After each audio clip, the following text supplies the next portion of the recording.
Сәлем достар, қайырлы күн баршаңызға. Бүгін сіздерге күнделікті үйге жасағанға печенье ұсынатын боламын.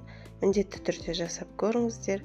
Менің арнамда басқа да көптеген печеньелардың түрлері бар.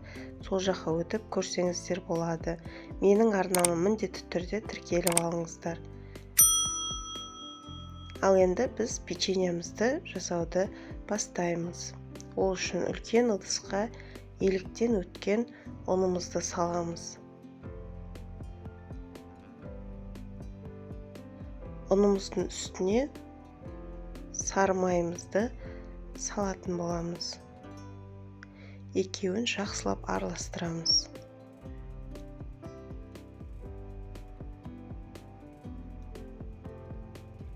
Крошка болғанша араластырамыз.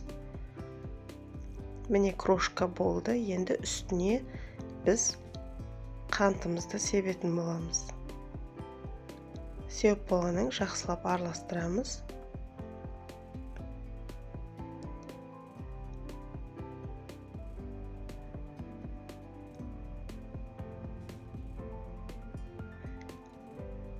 Жақсылап араластырып болғаннан кейін үстіне 2 жұмыртқамызды, табиғи балымызды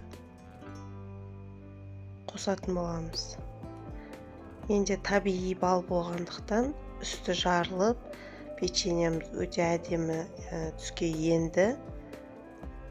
Ал егер сіздер магазиннің медін қолданатын болсаңыздар, ол теп-тегіс болып шығады. Қолымызға жабысқақ осындай қамыр пайда болады. Ешқандай ұн себудің қажеті жоқ. Бетін жауып жарты сағатқа холодильникке қоямыз. Жарты сағат холодильникте тұрды. Бір-екі қайтара басып жібереміз қамырымызды. Ешқандай ұн себудің қажеті жоқ. Енді осы үлкен бөлікті 2 бөлікке бөліп аламыз.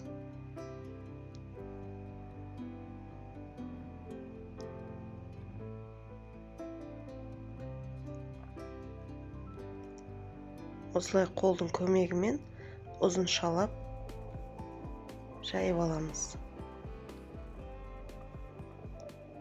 Мен мына жерде 46 граммнан бөлген екенмін. Кейіннен ол көп болып кетті, сондықтан 40 граммнан бөліп шықтым. Сіздер де 40 граммнан бөлсеңіздер болады, немесе көз мөлшермен бөліп алсаңыздар болады. Енді барлығын грамдап алғаннан кейін табамызға пергаментімізді төсеп, осылай домалақтап, үстін сәл ғана басып, печеньеларымызды орналастыратын боламыз. Тағы да бір көрсетіп жіберейін, түсінікті болу үшін. Қатты баспаймыз, сәл ғана басамыз.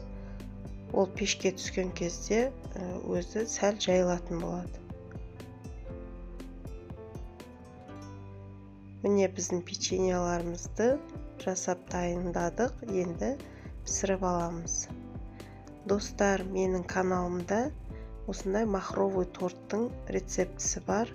Сол жаққа өтіп, менің рецепттерімді қарап өтсеңіздер болады. Міндетті түрде менің арнама тіркеліп алыңыздар.